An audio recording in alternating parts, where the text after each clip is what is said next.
बिस्मिल्लाहिर्रहमानिर्रहीम अस्सलाम वालेकुम। वेलकम करती हूँ आपको अपने यूट्यूब चैनल पे इस दुआ और उम्मीद के साथ कि आप सब खैर खैरियत से होंगे। आज मैं आपके साथ शेयर करूँगी कैरेमल खीर बनाने की रेसिपी जो बहुत ही टेस्टी बन के तैयार होती है।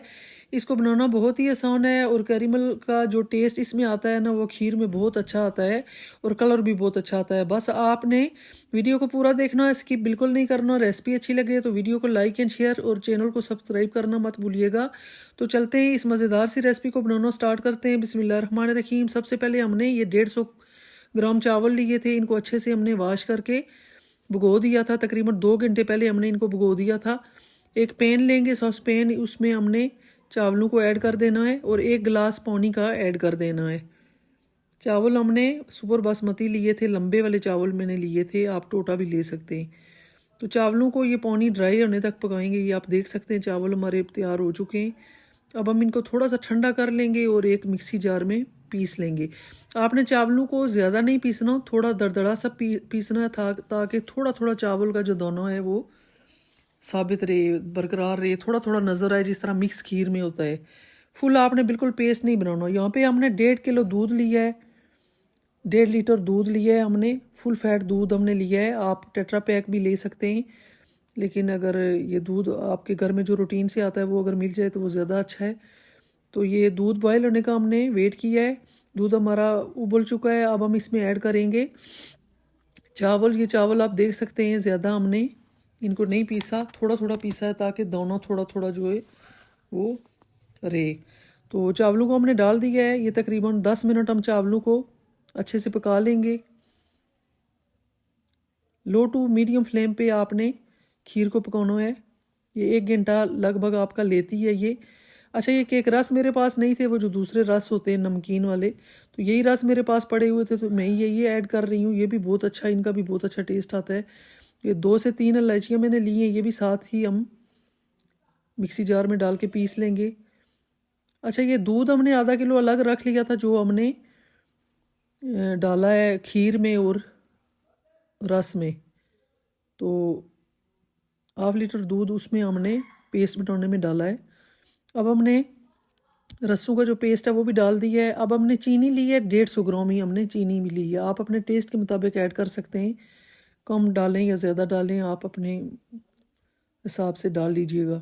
एक पैन लेंगे और इसमें हमने आधी चीनी ऐड कर दी है और इसको हम करमलाइज़ कर लेंगे। बिल्कुल लो फ्लेम पे आपने करनी है ताकि ये जल ना जाए। अगर जल गई तो ये कड़वा टेस्ट आएगा आपकी खीर में और वो फिर सारी खीर आपकी ख़राब हो जाएगी। ज़रूर ट्राई कीजिएगा, बहुत ही मज़े की बनती है। रमज़ान आ रहा है तो रमज़ान में अगर आप इफ्तारी में अगर ये मीठे में ये बनाएंगे तो यकीन करें बच्चों बड़ों सभी को पसंद आएगी। तो ज़रूर इसको आपने ट्राई करना है। बहुत ही मज़े की ये बनती है और बनाना भी बहुत आसान है। थोड़ा सा ये है कि टिप्स एंड ट्रिक्स को फॉलो करना होता है, छोटे छोटे स्टेप में उनको आपने फॉलो करना होता है। ये आप देख सकते हैं लाइट सा कलर जब आया है तो हमने इसमें थोड़ा सा पानी ऐड कर दिया है ताकि ये मेल्ट हो जाए चीनी जो ये क्रिस्टल से बन गए। और फिर हम खीर में इसको ऐड कर देंगे। आधी चीनी हमने करमलाइज़ की है, आधी चीनी हम इसी तरह ऐड करेंगे। ये चीनी भी हमने ऐड कर दी है। अच्छे से मिक्स करेंगे और मज़ीद इसे थोड़ा सा और पका लेंगे। खीर हमारी अभी सही तरह से थिक नहीं हुई, तो थिक होने तक इसे पकाएंगे। जब आपकी खीर जो है वो उछल कूद करना शुरू हो जाए, तो बाहर आना शुरू हो जाए, तो इसका मतलब है आपकी खीर तैयार हो गई है। इसी दौरान अगर आप मेरे चैनल पे न्यू हैं तो प्लीज़ मेरे चैनल को सब्सक्राइब कर दें, वीडियो को लाइक एंड शेयर कर दिया करें, बेल आइकन को प्रेस कर लिया करें ताकि मेरी हर नई होने वाली वीडियो का नोटिफिकेशन आपको मिल सके। और अपना फीडबैक ज़रूर दिया करें कि आपको मेरी रेसिपीज़ कैसी लगती हैं। तो ये आप देख सकते हैं जो चीनी हमने बचा के रखी थी वो भी डाल दी है।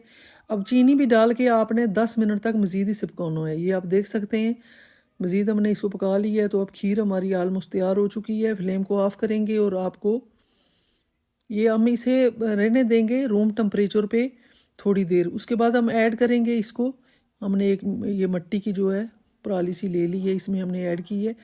रूम टेम्परेचर पे इसे होने देंगे और उसके बाद आपने कम से कम भी 2 घंटे के लिए फ्रिज में ज़रूर इसको रखना है। उसके बाद आपने खानी है। गरम भी आप खा सकते हैं, लेकिन ठंडी खीर खाने का मज़ा ही अलग होता है। तो ये आप देख सकते हैं कितनी मज़े की हमारी खीर तैयार हुई है। आई होप आपको आज की मेरी ये रेसिपी ज़रूर पसंद आई होगी। आप इसको ज़रूर ट्राई कीजिएगा और अपना फीडबैक ज़रूर दीजिएगा। अपना बहुत सारा ख्याल रखिएगा, मुझे दुआओं में याद रखिएगा। कल मिलेंगे एक नई और मज़ेदार रेसिपी के साथ। तब तक के लिए अल्लाह हाफिज़। Thanks for watching.